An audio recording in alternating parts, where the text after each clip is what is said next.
Okay, good evening, everyone. So we'll start and the others would fall in. So it's my pleasure to welcome you all to this evening's technical talk. For those of you who don't know me, my name is Evangeline, and I'm the current president of the UTT SPE Student Chapter. So with the global energy transition, more and more companies have made the switch to cleaner energy sources. And one of the most popular alternative fuel sources is CNG, or compressed natural gas. And it's used in a number of applications and is known for its low emissions and other various eco-friendly benefits.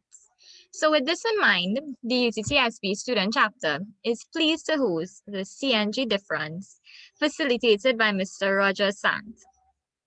Roger Sant is the communications manager at NGC CNG Company Limited and has been with NGC CNG for 6 years, and he has seen the industry grow from 1,500 customers in 2015 to more than 10,000 presently. Roger has the task of internal and external communications of NGC CNG, dealing with the members of the public, government agencies, and several other industry stakeholders in the vehicle and fuel industry. Roger is a former journalist with CCN TV6 and executive manager and sports director at CNC3 Television. Roger is a graduate of Florida International University, Miami, Florida. So, Mr. Sant, the floor is all yours. Okay, thank you very much, Evangeline, and good afternoon to all of those from UTT and the SPE chapter and all those who have joined us for this presentation. I will share my screen here. So let me know if you're seeing my slides, yeah? Yeah, we are. Yeah, right. So on behalf of the NGC CNG Company Limited, we would like to thank UTT and the SPE chapter for giving us this opportunity to share a little bit on CNG and low carbon transport systems and the solutions as we see it. So while we are in the CNG industry and the CNG business in TNT, we also have an eye out for low carbon options and low carbon transportation in Trinidad and Tobago. Okay, it's not advancing. I still am seeing my first slide. Yes, we're still seeing your first slide. All right, so I don't know why it's not advancing. Let me stop and start over.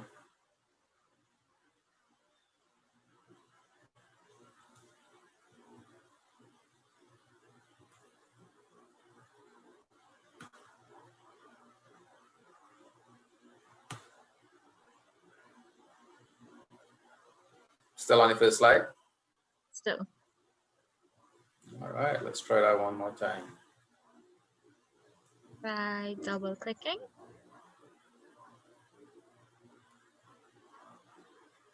All right.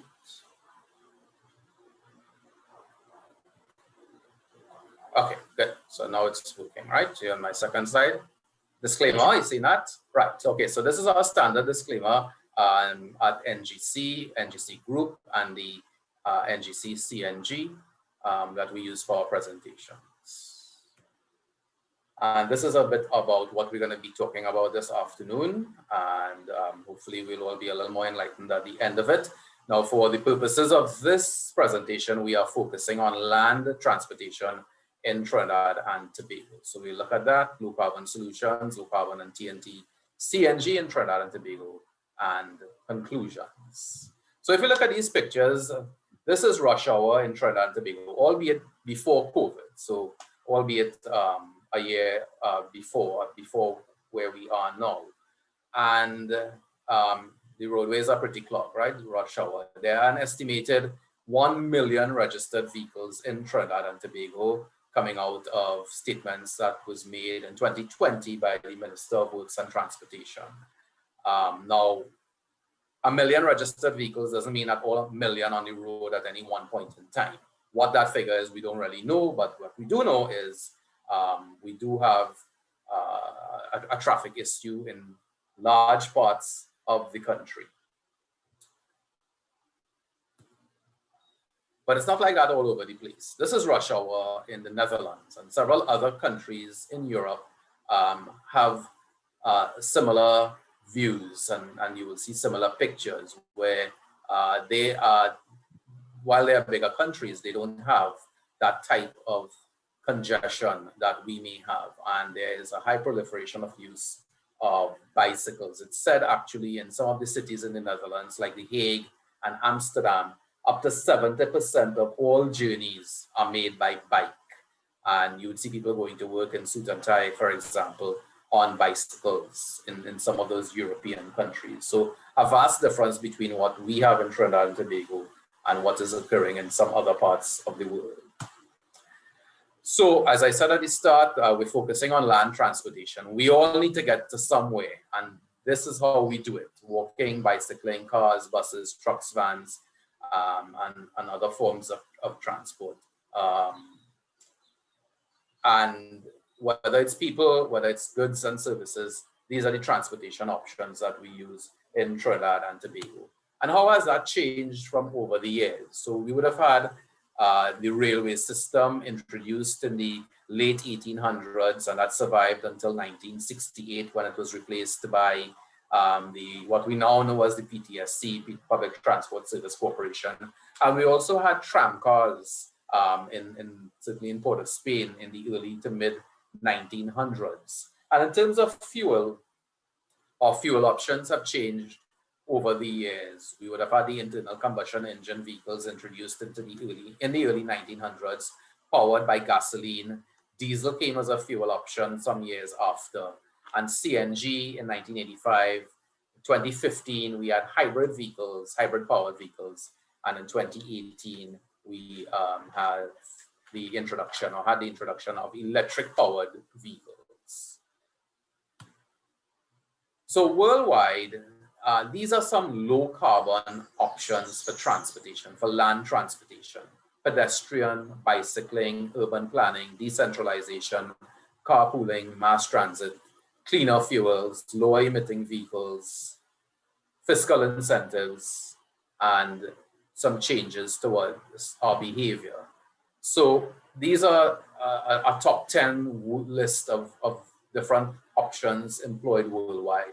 It's not possible that we could use all of those in Trinidad and Tobago. So we at the NGC CNG Company have said, we have about maybe 6 that could work in Trinidad and Tobago: decentralization, mass transit, alternative fuels, lower emitting vehicles, fiscal incentives, and behavioral change.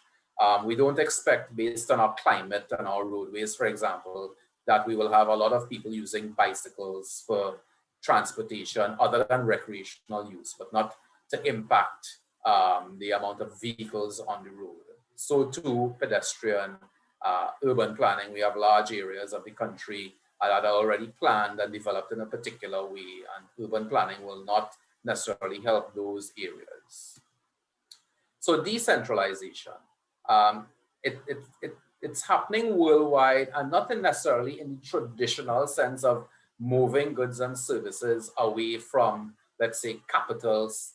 In the Trinidad context, we hear about it from moving goods and services outside of Port of Spain and bringing it more to the people. That has happened in some respects, but really COVID-19 has forced both government sector, private sector to go towards digitalization and offering goods and services through virtual means and through digital means, so that we don't have to jump in a car every time anymore to get some stuff done. We can now look at getting stuff done digitally, and we have to give credit to the COVID-19 pandemic for making us change.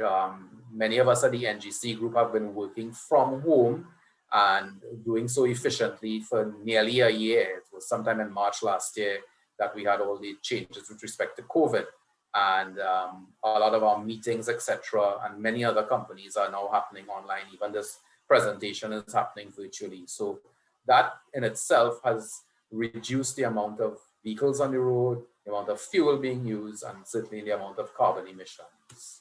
Right? Mass transit, we do have a fairly well-established public transport service, PTSC bus system, the maxis, the taxis. Now, it may not necessarily be all efficient, it may not necessarily be all safe, but it is something that is in place in Trinidad and Tobago. I've heard talk about the PBR when it was first built in the 80s, that Trinidad and Tobago is one of the very first countries in the world to have a dedicated roadway for public transport in terms of the PBR, right? Now, there are opportunities to make all of those more efficient and safer, but mass transit is a low carbon option for Trinidad and Tobago, especially where we look at where we are and the room for improvement and getting more people to use mass transit. How that happens is for another discussion. Alternative fuels. So as Evangeline would have said at the start, CNG is an alternative. It is 30% cleaner in terms of emissions than traditional gasoline and diesel, right? And then there's also renewable CNG. So that is, if we harvest the methane from our landfills, for example, and from our sewage systems, we can get natural gas, and that can be used as a fuel. So there's that option, and that is something that is happening in several parts of the world, especially in Europe. LPG is a fuel option. It is used extensively in the Dominican Republic here in the Caribbean. However, because of the subsidy on LPG in Trinidad and Tobago, it may not be viable in the Trinidad and Tobago context. Well, electricity as power for vehicles is certainly emerging, and more you're reading about new car manufacturers utilizing this for their models that are coming in the future and moving away from internal combustion engine vehicles and the use of gasoline and diesel towards electric powered vehicles. And we would like to stress that if those electric powered vehicles are being charged by power generated from renewable sources, then that really is a win-win situation. And that is what we would like to see in Trinidad and Tobago happen, where you power your vehicle from electricity generated from renewable sources, more so solar energy. Methanol has the potential, of course, to reduce greenhouse gas emissions, and but in terms of a fuel for vehicles, it's not being done on a wide scale in Trinidad and Tobago. Ethanol is established as a fuel blend in several other countries. However, we have not moved towards fuel blending in Trinidad and Tobago up to this point. And hydrogen, while it's an emerging fuel source, it is more so for large industry, and its use in vehicles still has to be developed. So that's something that might happen in years to come. Now, the next two slides are from a presentation done by Dr. Graham King, who is a lecturer at UWI in the Mechanical Engineering Department. And with his permission, I have extracted these two slides. They were shared at the recent Energy Efficiency and Renewables Conference of the Energy Chamber in February of this year. And he is a proponent of electric mobility.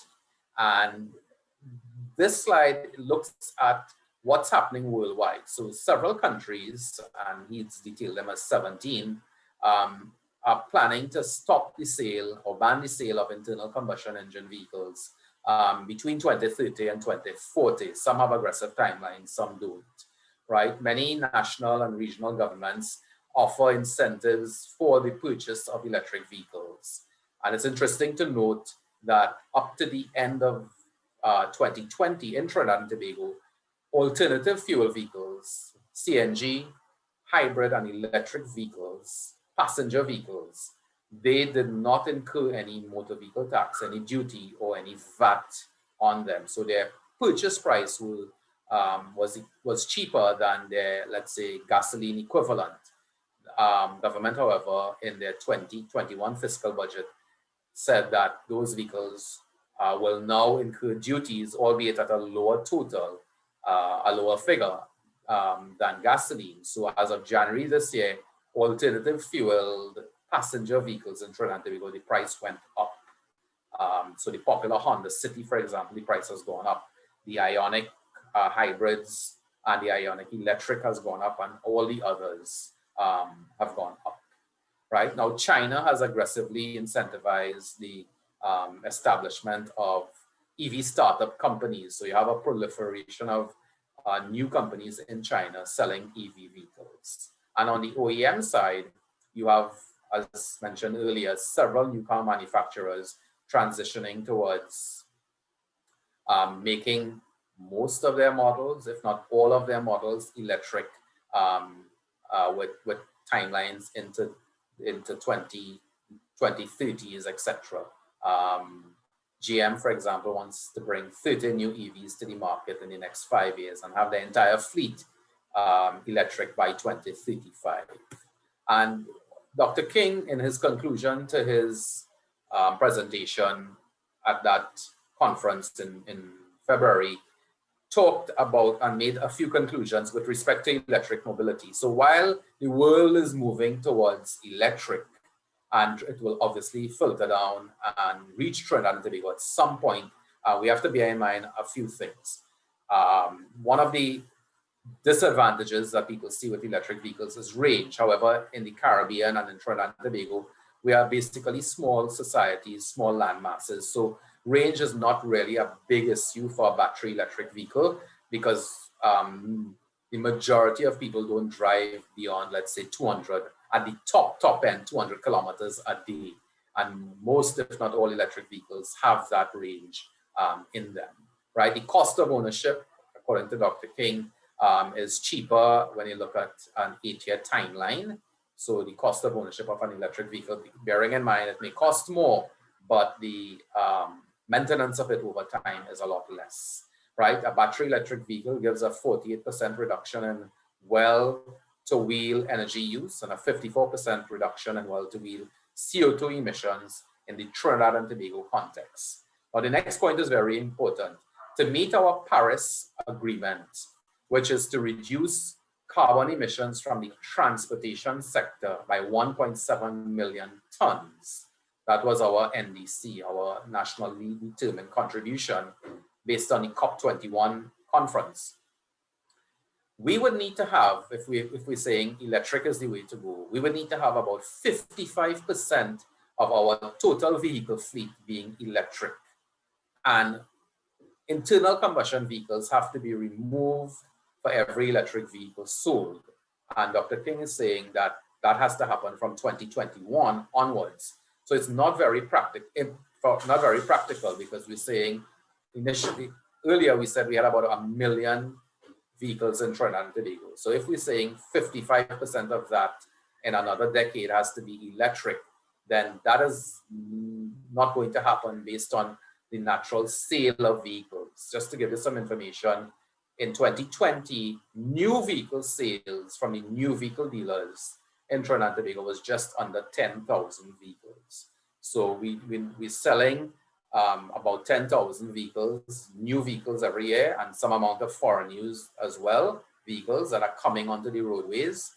And at least 50% of them have to be electric for us to get anywhere close to this figure of 55%, plus the ICE vehicles, the internal combustion engine vehicles, have to be removed. And we know that that is not happening at that rate. So according to Dr. King, based on his research, a national transportation policy will have to come into effect that will steer Trinidad and Tobago towards electric mobility in a very aggressive way if we are to look towards electric vehicles and electric mobility picking up the vast majority of the vehicles on the roadways to impact our carbon emissions. So as I said, those two slides are from Dr. King's presentation, and it was done on the 3rd of February. Right. So another option for low carbon transport in Trinidad and Tobago and reducing carbon emissions would be vehicle emissions. Many countries and jurisdictions have targets that say the emissions on a particular vehicle has to be this, right? California, the US state of California is one. China, as of January this year, tightened their emission policy, right? Trinidad and Tobago, we don't really have that we know of. So we don't know in terms of, let's say, new vehicles that are being sold, which ones are the cleanest? Other than the CNG OEM vehicles, where we know it's 30% cleaner, but in terms of the petrol vehicles that are on the roadways, what are the emission standards for those vehicles? And that is something the CNG company has been saying that we could start to look at, so that those vehicles, people will know going in when you're buying a new vehicle, this is what the emissions are. And we're asking as well, should motor vehicle tax be levied, not based on engine size, but based on emissions? And if we can get towards that, then the incentive would be to have the cleaner the vehicle in terms of emissions, the lower the motor vehicle tax, and not necessarily the engine size. But that's a policy decision that has to be made. Another option to look at low carbon land transport would be fiscal measures. So you may remember in the fiscal 2021 budget, government made some drastic changes in terms of fuels. A couple of them are, they said that they are going to liberalize fuel prices. So most people expect that that will mean an upward tick in the price of fuel.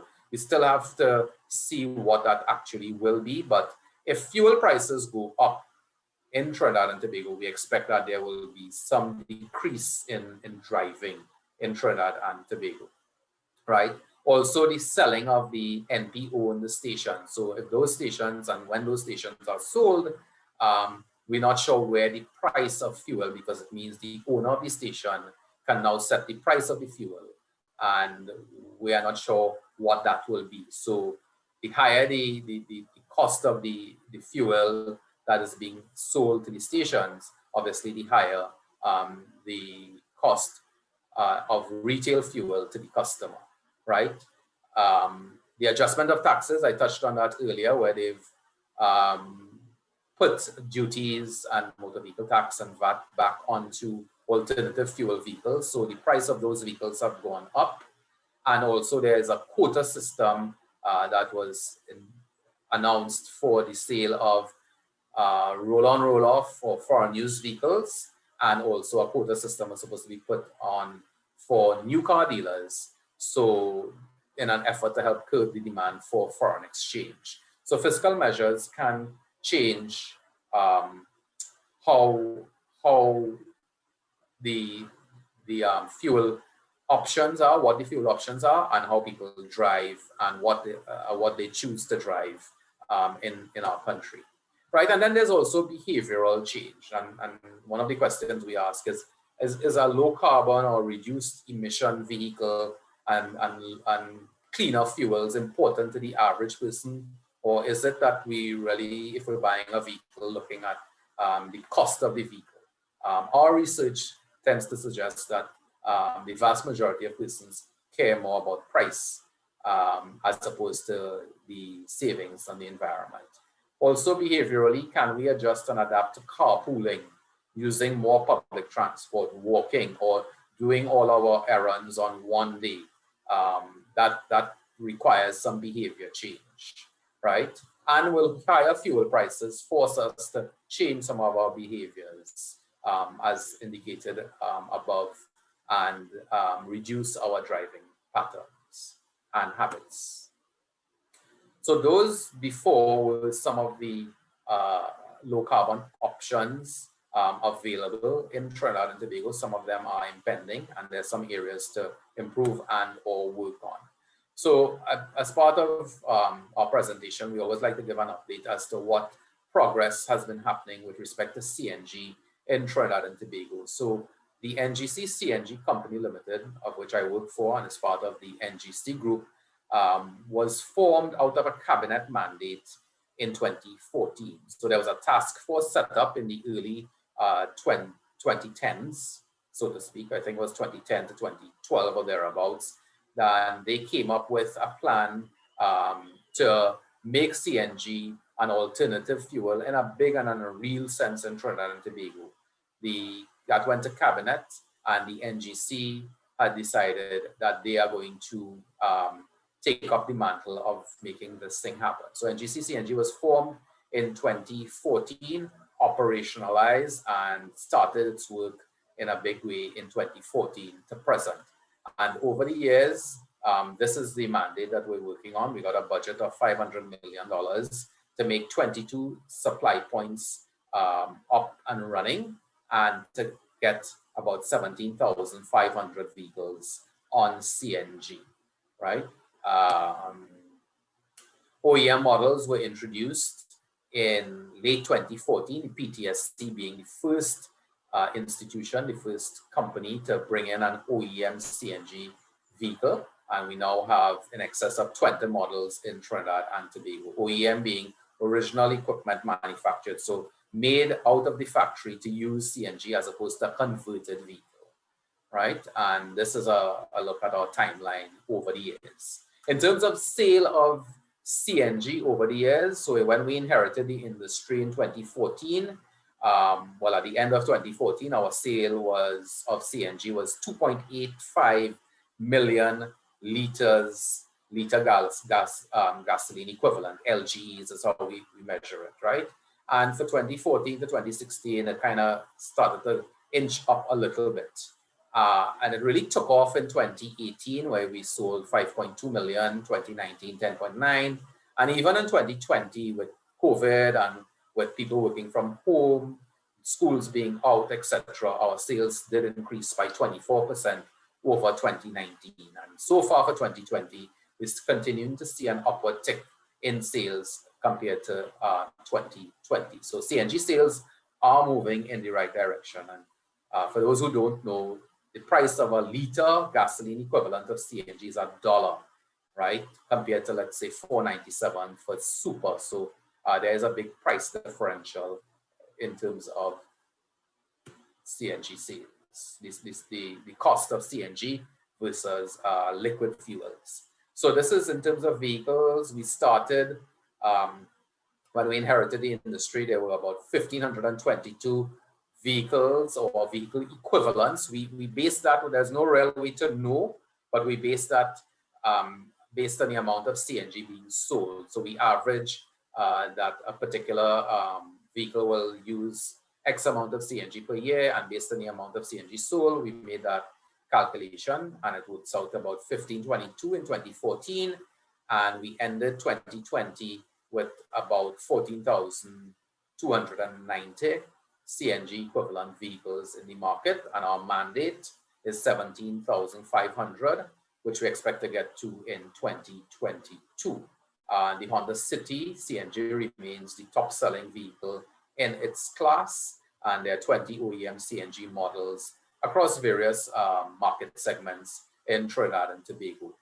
However, our real market is for converting existing vehicles. So we go after at least 90% of our market would be to convert an existing internal combustion engine vehicle, not necessarily the sale of new CNG vehicles. CNG being the only option really, if you have an internal combustion engine vehicle, the only option to make that vehicle cleaner, 30% less emitting of carbon dioxide, and also to give the owner of that vehicle a substantial savings in terms of the cost of their fuel. So we are going after existing vehicles, of which we said earlier, there are about 1 million of them, the vast majority being ICE vehicles, internal combustion. When we look at what the CNG company has been able to do and the industry that has been generated around CNG, and we break it down in numbers, this is what it looks like. So the NGC group has invested approximately, to the end of 2020, 219 million TT dollars, and that has given us approximately $900 million worth of economic activity based on the sale of CNG, OEM CNG vehicles. The user benefit, because if a customer is filling CNG at $1 as opposed to super at $4.97, they have roughly $4 extra disposable income, right? So that has added up over the years to approximately $123 million. Forex has been saved over the years, because if you're using CNG, you are not, the government does not have to import liquid fuel. So for every liter of CNG sold and used, it means 1 less liter of liquid fuel has to be used and imported. So there's a savings in terms of Forex. When the liquid fuel subsidy was high many years ago, the savings were substantial. There's no real subsidy anymore on liquid fuels, be it, albeit maybe diesel has some subsidy on it. And of course, conversions, we have in excess of 100 persons working with the licensed converters, doing conversions and servicing. So that has generated about $90 million in economic activity. And in terms of emissions, we have estimated that with approximately from 2014 to 2020, 45 million liters of CNG has been sold over the years. And that translates into saving of carbon emissions of 31,509 tons of carbon we have saved from being emitted into the atmosphere. Now, it's a mix of gasoline and diesel that's being displaced for the use of CNG. And our calculation is approximately a 30% savings on those two fuels, right? Now, I would like to show you some, I would want to say if I put on my journalist days, this would be exclusive footage of the under construction pre-sale service station. So this station is being built right at the exit of the Sir Solomon Hochoy Highway and the pre-sale exit onto Rivulet Road. And this is drone footage taken 2 weeks ago, exactly 2 weeks ago, of that station. And this will be one of the largest stations in the country, and it will offer all fuels, the traditional liquid fuels, diesel and gasoline, CNG, and we will have 10 liquid fuel spots to fill, 10 CNG spots, so it will easily be the largest CNG filling station in Trinidad and Tobago with 10 hoses where you can fill CNG. And we will also have an electric vehicle charger with 2 hoses. And what you're looking at really there are solar PV panels installed on the canopy of that station. So our sister company, National Energy, they have been contracted to install a solar PV system. And 320 solar panels have been installed. So all the panels are now installed. This video from 2 weeks ago showed just on the other end of the canopy, some still to be installed, but all have now been installed. And this system will generate 100 kilowatts of power. And the electricity generated from this solar system will be used in the station to not only charge electric vehicles, so we have that renewable loop that I talked about earlier happening, but it will also be used to power the lights in the canopy, to power the liquid fuel dispensers, and to power the lighting and the electricity requirements of what will be a quick shop, except for the freezers. So this is really a unique station that is being constructed in Presal. It will be opened at some point this year. All the construction activities expected to be finished at the end of March or thereabouts.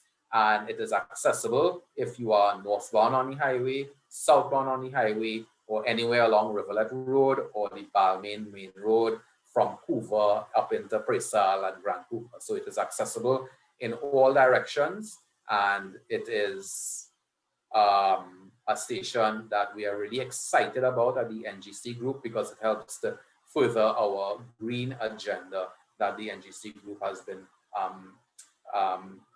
mandated to promote and to help Trinidad and Tobago. So that station, trust me, it is huge.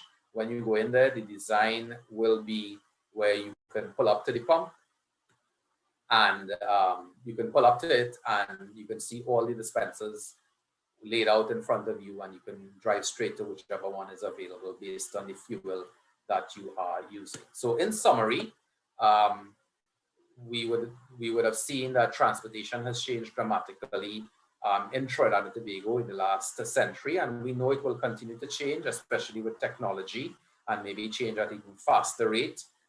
We are proponents for looking at emission standards for vehicles entering Trinidad and Tobago. We know that there's a large stock of internal combustion vehicles in TNT and our research shows that the average age of a vehicle in Trinidad and Tobago is 15 years, average age. So we have vehicles that are older than 15, as much as we have vehicles that are younger than 15. CNG is making a difference daily in Trinidad and Tobago. We have in excess of 14,000 CNG equivalent vehicles in TNT using a cheaper fuel and helping with carbon emissions. So that brings me to the end of my presentation on behalf of the CNG Company of Trinidad and Tobago, and I would like to thank you.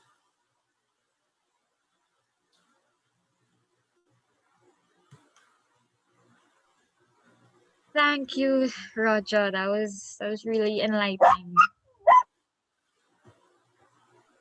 So we'll now Welcome. move on to the Q&A. So if anybody has any questions, you can post it in the chat, so feel free to unmute.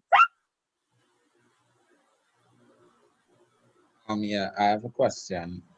I know that, well, as it says, CNG making a difference, but I know it had an issue that I read about in the newspapers recently with basically the dealers having not so much a problem with CNG, but it's just that something with their electricity bill and the amount of CNG that they are required to sell or something like that, where the government had to put a subsidy. They were asking if the government could put a subsidy on electricity for the stations, and I know that they had some form of agreement for, I believe it was 2018 to 2019 or something like that, where they got a reduction in their electricity bill or something like that. So how would the increase in basically cars and stuff converting to CNG affect the dealers who are selling the CNG? Because I know that they might have some problems in terms of where cost is concerned. Because CNG, as I said, is $1 per liter. Right. So yeah, there are a couple of issues rolled up in it. So thanks for the question. The CNG company, when we procured equipment in 2014, we procured fast fill CNG equipment, which was a requirement of the Ministry of Energy. The old CNG equipment from the 80s and the 90s, you had to wait about 10 minutes when you were at the pump to fill. So it was slow, a little bit of a slower fill. Of course, the technology changed. So now we fill up CNG in about 3 minutes, just as fast as a liquid fuel fill.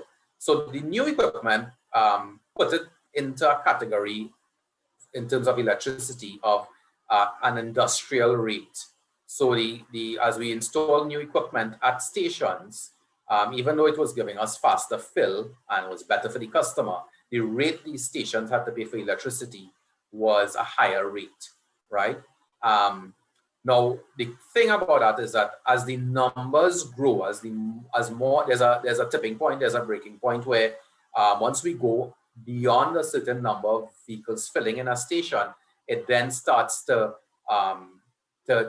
pay for itself and to make economic sense. So as the numbers were low over the years, they were paying more money out in electricity than they may have been selling, them getting their margins from CNG. So the dealers did reach out to NGC CNG and the Ministry of Energy, and both sides listened to them, and we put in place an agreement in 2020 where NGC CNG will absorb the cost of the electricity at the stations for a 2-year period, and that will give the market enough time to build so that as more and more people use CNG, then it becomes much more a better economic prospect for the station. So there are stations that have gone past that point now, and it's not a real big issue for them anymore. We still honor, of course, the 2-year agreement that we've signed on for. But yes, that was an issue that was highlighted by the Petroleum Dealers Association a couple of weeks ago. But that solution is there. Now, you also have to remember that, yes, CNG is $1, and that dollar is split between NGC as the supplier of the gas, NGC CNG as the ones who are maintaining the equipment. The dealers get a share of that dollar as well for their operating costs, and the fuel marketers, NP and Unipet, also get a share of that. Now, at $1 a liter, while that's a great price for customers, For the industry, the margins and the increase in costs, it makes it a little bit difficult. The more CNG that's sold, the better the profits, and we can all survive in that environment. I have one question Thanks. on my end. Uh-huh. So I know CNG is being implemented in Trinidad, but what about Tobago? Are these stations over there being retrofitted with the CNG pumps for drivers to access? Right. So in Tobago, we right now we do have CNG in Tobago for PTSC. So there are PTSC bought new buses in 2019, 2020, and they sent some CNG buses over to Tobago. And there is a mobile unit that we have that is in place at the Cove Industrial Estate just outside the NGC facility to provide CNG to the PTSC. That area is off limits for the public. So we have a little bit of a situation in Tobago where we don't have great demand in Tobago for CNG. We don't have a lot of CNG customers, right? For us to run a pipeline from where our natural gas pipelines are at Cove to an existing gas station, it's going to be a costly exercise. So the best bet for Tobago would be for us to see if we can allow the public to get access to the existing filling station, at least in the short term, where the PTSD fills. It may be on limited hours, it may be certain days, because it is a restricted area, right? As opposed to the cost of running a pipeline to an existing station, which will take us into the millions of dollars. And who pays for that? And then how will that cost be recovered over time? So we are actively working on trying to bring a solution to Tobago for the public. We know, of course, if we put CNG in place for the public, we will get more users. Yes, we know that, we hear that, but it's one of those situations where chicken and egg kind of situations, and we're trying to find that solution between ourselves and the authorities, the Ministry of Energy. We've had some discussions with them as to see how best we can bring that situation and bring CNG available to Tobago. Okay, thank you. You're welcome. Any more final questions from anyone? Okay, I have a question. I just want to know, for the I customarily see long lines at CNG pumping stations, all right? I just want to know how the difficulties the average dealer may encounter trying to set up CNG. Is it something that is difficult for the average dealer to set up? Is there any special requirements? When you say dealer, you mean that the gas station owner operator, right? Yeah. Right.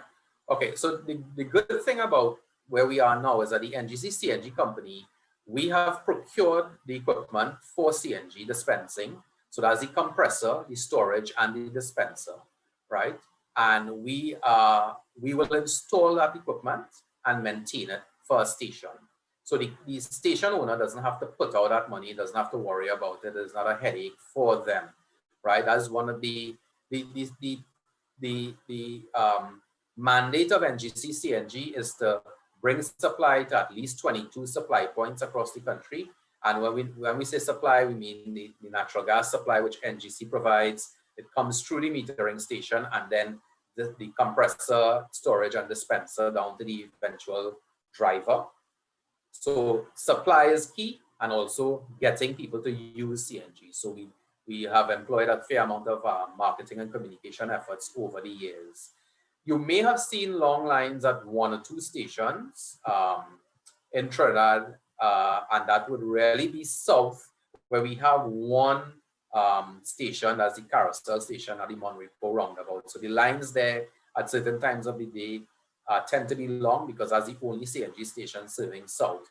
2 of the old NP stations in south, as Rushwood Street and Point Fortin, we are in the process of removing, well, NP is in the process of removing the old equipment because those are NP stations, and then giving us access to those stations for us to install our new equipment. So those two will happen in 2021, and that will help relieve some of the pressure in South. Also, we have active interest from a new station that is going to be constructed in Pinal to get CNG in that area. So that will further add to the South supply. And a new NP station is being built in Mayaro, and CNG is earmarked to go in there.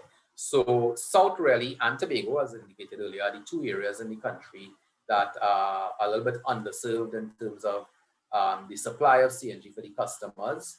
It is not difficult per se to answer your question for the dealers because they don't have to put out the money in the CNG.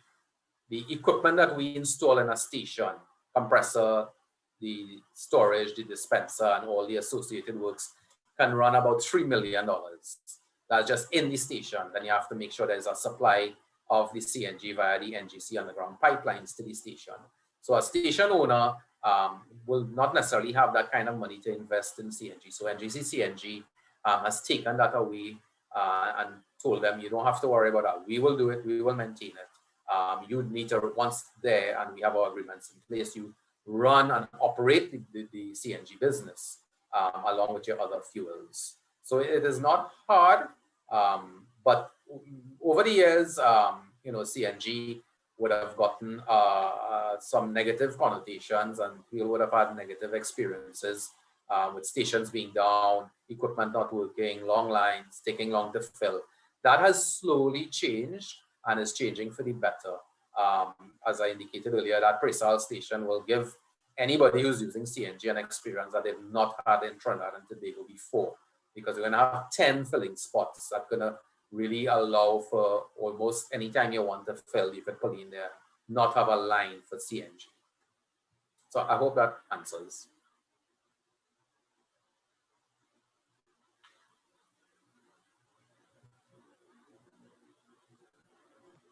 Okay, thank you.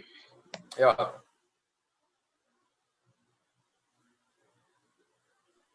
One question here again. The price of CNG currently, as I said, is $1 per liter. Do you see that price increasing over the years down the line? So let me say 2025, like in a 5-year, 10-year time frame. Right. Well, the price of CNG is not for something that we can change. I mean, that is something that is determined by the Ministry of Finance, right? And even with the recent announcement that liquid fuel prices are going to be liberalized, that doesn't involve CNG. So CNG prices are staying at $1 until an announcement is made otherwise. It will help the industry for sure. It will help the stations. It will help CNG, NGC CNG, and in the main, if the price does move up, because we will now have better profitability, it might be if you have a CNG vehicle, it's about $14 to fill. So if the price goes up, you will have to pay as a customer a little bit more to fill.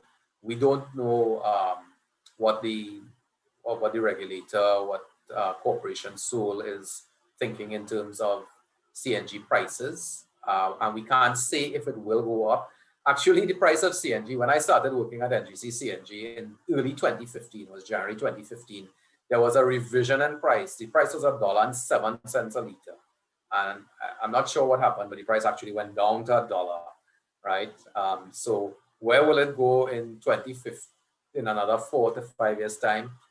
We're not sure if it will go up or remain the same. We don't expect it to go down, but some of it, I guess, will depend too on where liquid fuel prices go, because if liquid fuel prices go up and stay up, then CNG, while it will be very, very affordable for the industry, it will really be good if the margins could be looked at, and some of the concerns of the fuel service station operators can be alleviated if there's more margin in there for them. Thanks so much. You're welcome.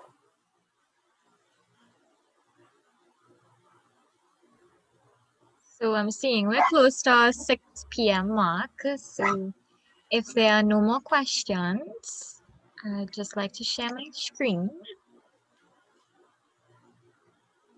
Believe everyone's seeing my screen now. Yep. So before we sign off, I'd like to just present you Mr. Sant with this certificate of appreciation from the UTT SPE Student Chapter for taking the time to facilitate this talk and really enlightening us on CNG. So this would Okay, be thank emailed to you. Good, great. Thank you very much. And it was my pleasure to share a little bit about CNG and a little bit of a wider perspective as well on low carbon transportation. And as I said, while we are focused on CNG, as evidenced by that gas station at Prisal, we are looking to the future and what other alternatives there are as well. And electric vehicle charging is one of them. And hence we have our charger installed, and it's something that we are catering for in the future. Yes, definitely. And I was seeing Russell just made a comment on the certificate, and my apologies for that. We'll definitely change it and resend the updated one to you. No problem. Russell is my good friend, so I know he's looking out for me. Yes, I can see that. So thanks everyone for joining in tonight. This was recorded, so it will be shared on our social media platforms, so you can view after. And we'll share with you all as well. I'll email it to Ariane, so you all would have it on NGC side. Okay, thank you very much. So have a great evening, everyone. Take care.